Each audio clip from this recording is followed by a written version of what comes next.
This is INCRadio, DCEM 954, the voice of truth, the official radio station of the Church of Christ or Iglesia ni Cristo.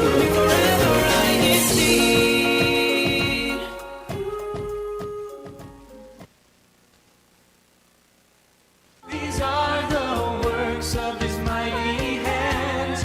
In one voice, let's glorify our God. Faithful promises He made to the Church of Christ. The holy nation of God was never forsaken. Faithful promises fulfilled for the Church of Christ. Hello, everyone, and welcome to Phone a Friend on Tour, brought to you by INC Radio Oregon. I am Jillian Pimentel, and I will be one of your hosts for today. In our episode today, we'll be covering Portland, the city of stories. So make sure to expect the story of the local congregation of Portland and its history, featured segments for the city of Portland, and some of our upcoming activities in our district. Make sure to share with us your thoughts and answers in the live chat because we love interacting with you all there in the live chat. And we would love to read all of your chats here live in our broadcast. So today, of course, we will start with the local congregation of Portland, the district office for our district, and the mother local to many of our current local congregations and group worship services. They're joining me in the studio. We have Sadie with some of our guests from the local congregation of Portland. So over there in the studio, Sadie, are you guys ready to go ahead and introduce yourselves? Hello, Julian. Hello to all of our viewers viewing Phone a Friend on Tour. I'm Sadie Pizarro from the local congregation of Hillsboro, and I would like to give my personal greetings to my family, my parents, Mar and Melinda, my brother Jeremy Pizarro, and his wife, Sister Nikki, all the way in the District of Virginia and Carolinas, as well as to all of my friends and family out there in the Philippines, Brother Chris Basa and his wife, Sister Melody Jane, and Brother Nathaniel Corpus. Magandang sa umaga sa inyong lahat at mag-ingat kayong palagi. So with me today here in the studio, we have some brethren from the local congregation of Portland to share some of their stories about our local congregation. So let me introduce Brother Dan and Sister Karen Dygart, and they can give their greetings. So hello, Brother Dan and Sister Karen. Hello, how are you? You can go ahead and introduce yourself. My name is Brother Dan Dygart. I've been a member of the locale of Portland for over 40 years, and I'd like to expand a welcome to our minister, Brother Warren. Hello, and hope you're having a great day. Hi, I'm Sister Karen Dygart. I've been a member of the church for over 50 years, and I'd like to say hi to Brother Warren, and I'm a organist and a choir member in the locale of Portland. Yeah, so it's very good to see you. I've known you my whole life, ever since I was young here in the local congregation of Portland. And I'm sure that all of our viewers are very excited to hear some of your stories about this particular local congregation, especially in its early years. So let's get started. So I know that, like what you've mentioned, you both have been here in the Portland metro area for a very long time. So tell us about some of the early years here in Portland. Let's start with you, Brother Dan. Oh, the early years, it was exciting watching.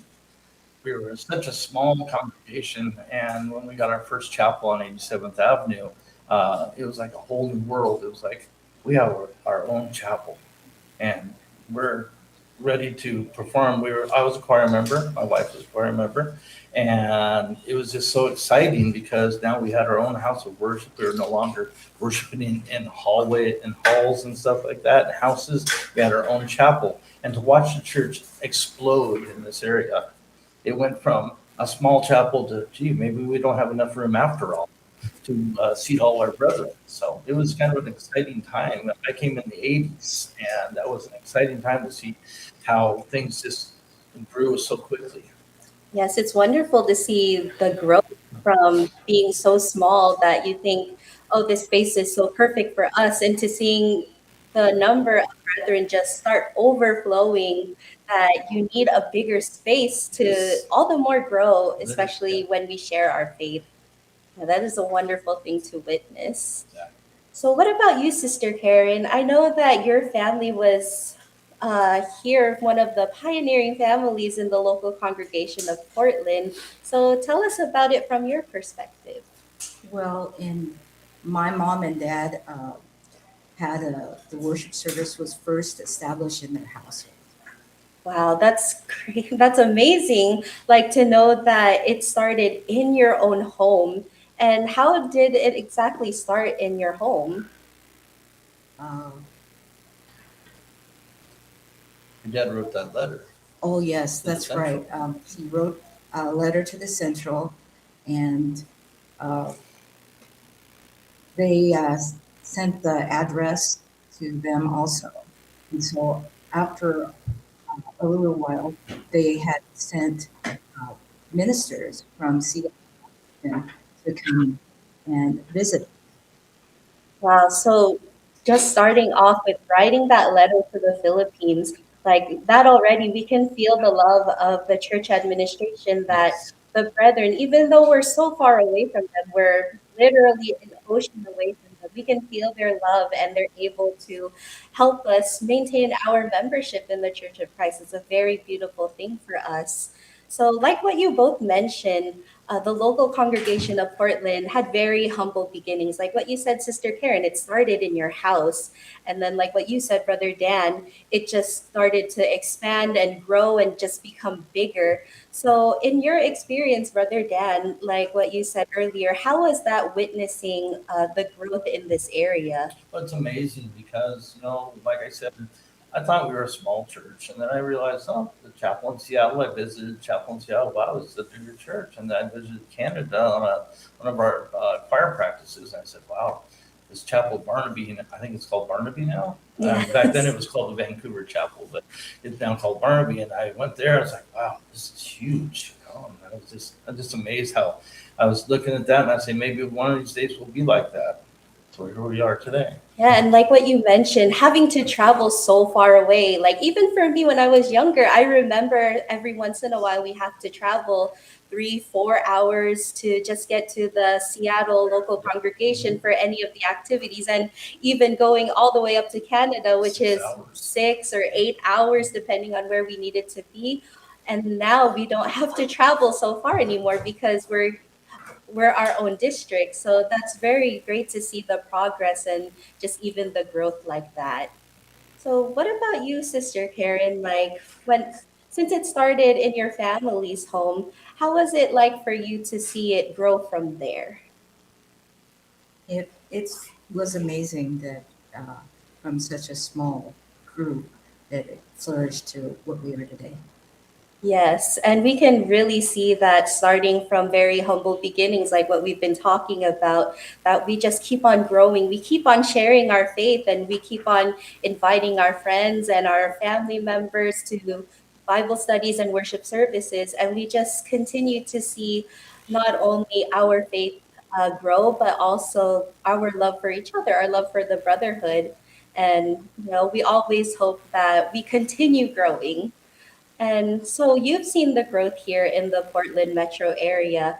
Let's see, like, tell us about some of the unforgettable, those momentous occasions that occurred for you as a member of the Church of Christ here in the local congregation of Portland. Let's start with you, Brother Dan. Probably my most memorable thing that had ever happened was we had our inaugural worship service in the original chapel on 87th Avenue. And I met Brother Paul Munbury. He was the minister that did the inaugural worship service. We hit it off. We had lunch together. We talked and we had fun. We talked to each other and then we went our own ways. And then about 4 years later, they invited me to come to the temple dedication. And I'm standing there in the security line. I hear somebody going, Brother Dan, Brother Dan Duggar. And at this time, I was thinking, I'm halfway around the world. I know nobody over here. 10 years ago, I didn't even know the Philippines. I was like, wow, this is, all of a sudden somebody's calling my name. I look over to the security fence, and here's Brother Paul waving his hands and saying, Brother Dan, we have to have lunch at Brother Randy's house afterwards. I'm like, okay. And we met, had lunch, and at that luncheon that we were having with Brother Randy Weir at his house, Brother Paul Rich pulls a pin off and he says, "This is for you." And that's probably one of the most enlightening things I remember in my entire time of being in the church is that Brother Paul turned that pin off his lapel and said, "This is for you." Yes, that's a very touching story, Brother Dan. And it also shows that no matter where we are in the world, like as brothers and sisters in the faith, we'll always see each other at some point in time once again. And it's just, again, establishing that connection, that love for one another, that when we see each other, it's as if it's only been a couple of hours or it's only been a couple of days. We just pick up where we left Yeah, off, even though exactly. it's been years. It's been years since I'd seen him, and it's just like we had just seen each other the day before. It was Yes. so nice that it was just like he remembered me, and I was like, wow, I guess I stuck in his head. That's a wonderful story, Brother Dan. So, what about you, Sister Karen? What's a memorable moment that happened as a member of the Church of Christ in Portland? Well, I remember when we went to the Philippines in 1973 so that my father could meet, or actually the whole family could meet Brother Raniel now. And in that visit, we were there to ask him to establish a worship service here in the Portland and Salem area. And I remember that morning we woke up very early and we went to the church administration, and we went to different rooms. It was like a security thing, and I just remember room after room after room. And then finally we got to the last room, and I got to meet Brother Aranio. And he came up to my mom and dad, and I was with them, and I was just so amazed. I was like meeting this gentleman. I didn't know who he was, and uh, he said to me and something, and I didn't respond because I don't understand Tagalog. So uh, he turned to my mom, and my mom said, what he said was, "I don't understand you, and you don't understand me." So it was like she interpreted for me after that, and the thing he did say that he said it was sad that I would be growing up without the CWS, and I didn't actually know what he was talking about. But my mom said, "Yeah, the CWS is important for her," and so after we talked for a bit, he decided to pray for me. He either raised his hands above my head or he touched my head, and we prayed. And I was just so amazed that meeting him. And after the prayer, I was just thinking how it was to meet him was like he was the aura he portrayed was he was so peaceful, and it was so nice to be in his presence. I had uh, such a peaceful feeling being around him. That is a wonderful experience to have, Sister Karen. And even meeting the executive minister at the time, even though you don't understand each other because of the language barrier, you can really feel the love and concern that he has for your family and for the entire church. And then what you mentioned that you wouldn't be able to have the children's worship service or CWS, you were still able to experience, because I remember when I was a child here in the local of Portland, you were our organist during the worship service. So in a way, you still got to experience it, even though you're already grown up and you're with all of us kids. So it always comes full circle for us. And that's always something, a great memory to have, I think, for everyone. Just those little things that you can always revisit. So thank you for sharing your stories. I mean, I think all of our viewers can agree that those are very heartfelt stories, and we really see the growth and progress we have just here in the Portland metro area. So let's go back to Jillian. What can you say about the stories that were shared today? Yes, thank you, Sadie. Just being able to see and hear how the local congregation of Portland started and how it's grown up until today, it really had me feeling blessed that Portland was able to grow in that way, especially through our works of propagation here in the district when we are inviting our friends and loved ones. We're able to bring many members into the Church of Christ as well, which has really helped in growing in this part of the world. And it was great to hear the perspective of Brother Dan and Sister Karen as well, because they've been part of the local congregation of Portland since its establishment there. And, I just wanted to share as well that Portland was established on July 9th, 1974. So this year in July, they'll be reaching their 52nd anniversary. And, that's such a great blessing to our district and to all the brethren in the local congregation of Portland. I'd like to go ahead and read some live chats that people are sharing with us. So we have a lot of our viewers from local congregation of Portland joining us. We have Sister Hazel Gutierrez. Greetings po to all the viewers of INC Radio. Hope all is well. We also have Sister Maria Dasmarinas, hoping that all the brethren have a happy weekend for our episode today.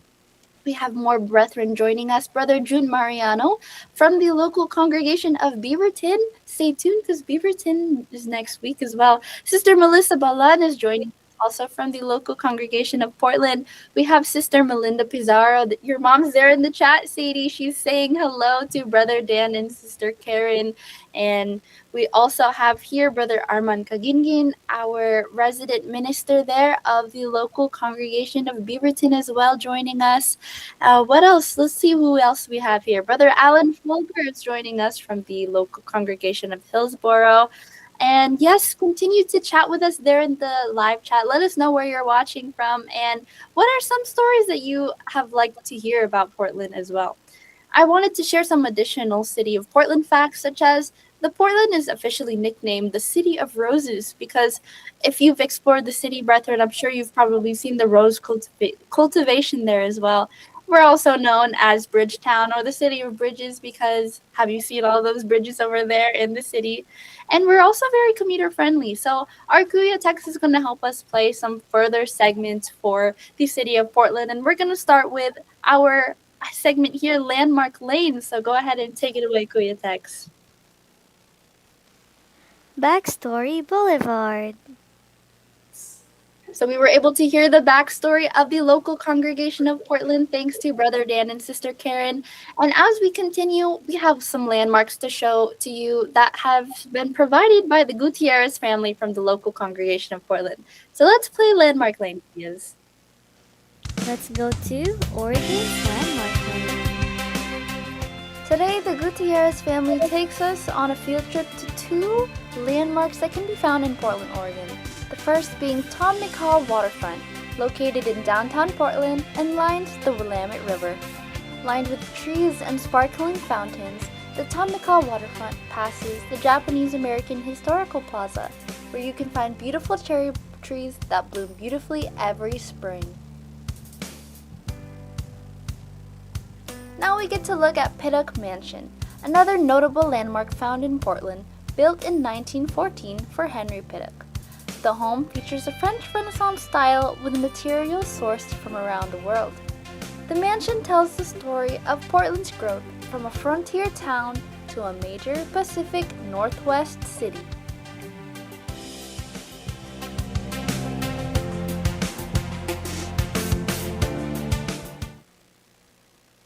Now we're also going to go ahead and share our other segment today before we go back to studio and ask some questions. Could our Kuya Text go ahead and play our Picture Perfect Postcard segment, please? Picture Perfect Postcards. Portland's scenery is where the city really stands out. It's one of the few major cities where nature doesn't sit on the outskirts. It's woven into what you see every day. There are rivers cutting through the city.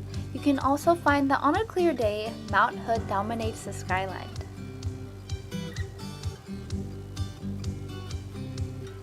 In our segment today, Brother Glenn Barnuevo takes us on a field trip to some of the sites that he has been able to see there in Portland, Oregon. One of them being Mitchell Point, Trillium Lake near Mount Hood. He's visited Sandy River, as well as the Cascade Box Easy Climb Trail. He's been seeing along the many bridges of Portland, Oregon, along the Columbia Gorge, and as well as George Rogers Park.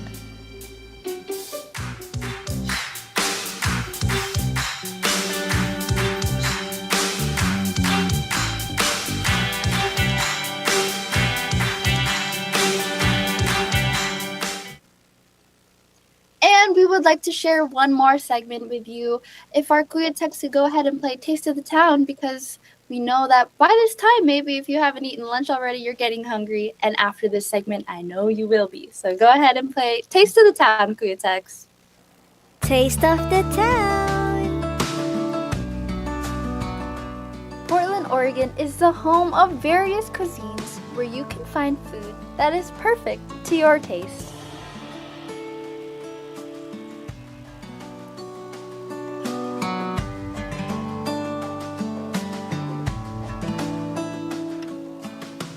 From food carts to farmers markets to high-end culinary menus, Portland, Oregon has it all.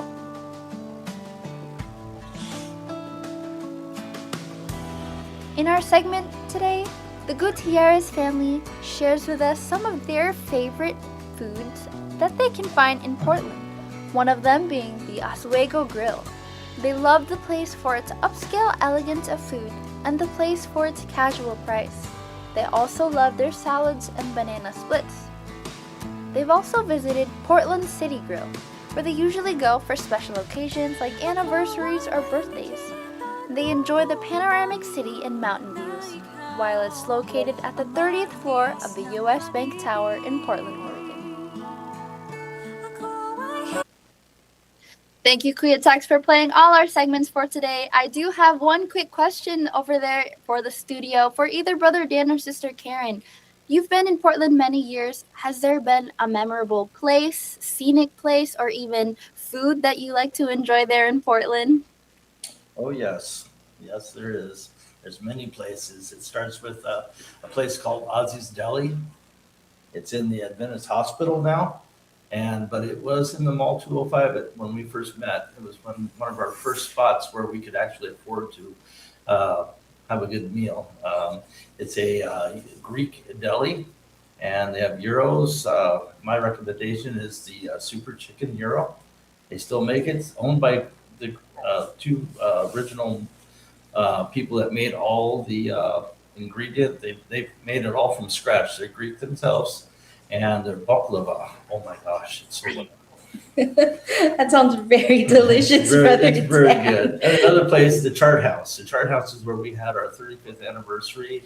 It's up on the hill off of Terwilliger. And I recommend that entirely if you want to have a really good meal and a wonderful view of the downtown Portland. Wow, that sounds very delicious and very beautiful. Anything you would like to add, Sister Karen? Or do you just agree? I disagree. Well, thank you, Brother Dan and Sister Karen, for sharing with us the history of Portland. And thank you all to our viewers for joining us in our episode of Phone a Friend on tour today. So we look forward to continuing to learn more about the local congregations in our district as our season continues. Before we continue, we'd like Kuya Tex to please quickly play our Oregon Bulletin segment as we read you some activities in our district. Oregon Bulletin. So our CFO meetups, our New Year get-together, continues throughout the month of January. We also have a retraining seminar of the CMDPS, or Christian Medical, Dental, and Paramedical Society officers and members. This will be on January 25th at 2 p.m. in the Portland Chapel Function Hall. So we are encouraging all of our brethren who are in the healthcare and dental fields to attend, and it is open to anyone interested in joining CMDPS. Coming up, the local congregation of Albany has their Bookload Bake Off on February 1, the Kadiwa Socializing on February 8th, and Binhi Socializing on February 15th. And for the local congregation of Beaverton, they will be having a Kadiwa team building activity on February 7th, and their Binhi Grandparents and Seniors Appreciation Day on February 14th. And of course, for the local congregation of Portland on February 15th, they'll be having their Binhi esports and game bonding. Now back to you, Sadie, for our birthday and wedding anniversaries. Yes, let's greet all of those that are celebrating this their birthday or anniversary still in this month of January. So let's start with the birthday celebrants. We have three coming from the local congregation of Beaverton. We have Brother Neil Blodgett, who will celebrate his birthday tomorrow, January 18th. We also have Brother Benny Ramones celebrating on January 20th. And we also have Brother Yuri Cruz celebrating on January 24th. Let's go to the local congregation of Portland. We have Sister Tammy Katabay celebrating her birthday on January 20th. We have in the local congregation of Hillsborough, Brother Edward Angeles going to celebrate his birthday on January 26th. And we have one couple celebrating their wedding anniversary, and they were celebrating on this very day, January 17th. We have from the local congregation of Vancouver, Brother Raphael and Sister Christine Jamit celebrating their wedding anniversary. So, again, happy birthday and happy wedding anniversary to those who are celebrating. Thank you, Sadie, and many happy birthdays and happy anniversary to you, brethren. We would like to thank the following brethren for helping us make our broadcast today possible. Thank you to Brother Eduardo V. Manalo, our executive minister, as well as Brother Angelo Iranio V. Manalo, our deputy executive minister. Thank you so much for your continuous love and guidance for us in INC Radio. Thank you to Brother Wally Taray, our INC Radio station manager. Brother Moises C. Cadusale, our district supervising minister, as well as Brother Gino Ramilo, our assistant district minister, and thank you to Brother Manly Andaya, our executive producer. And as well, we'd like to thank our behind the scenes crew helping us over there, Sister Flo, Brother Jess, and Brother Jan Dave helping us behind the scenes. So I would like to give it back to you, Sadie, to please sign us off for our show today. Thank you, Jillian. And now remember to everyone viewing our program today, remember to subscribe to our YouTube channel, INC Radio DZEM 954, like our broadcast for today, and share this program link with your friends and family. We look forward to seeing you all in our episode next week, which will feature the local congregation of Beaverton. And we thank you again for joining us in our virtual trip to Portland. Have a great day, everyone. Bye. Bye.